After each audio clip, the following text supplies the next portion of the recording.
The National Weather Service in Chicago has issued a severe thunderstorm warning for southeastern DeKalb County in north-central Illinois, northwestern Grenville County in northeast Illinois, southern Kane County in northeast Illinois, Kindle County in northeast Illinois, northeastern LaSalle County in north-central Illinois, northwestern Will County in northeast Illinois, until 5:15 p.m.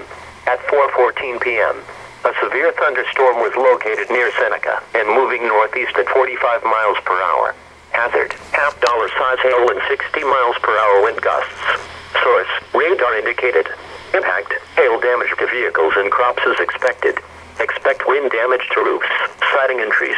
Locations impacted include Morris, Sandwich, Plano, Yorkville, Little Rock, Plainfield, Oswego, Romeoville, Aurora, Bolingbrook, Sheridan, Newark, Montgomery, Sugar Grove, Lisbon, Millington, Crystal Lawns and Boulder Hill.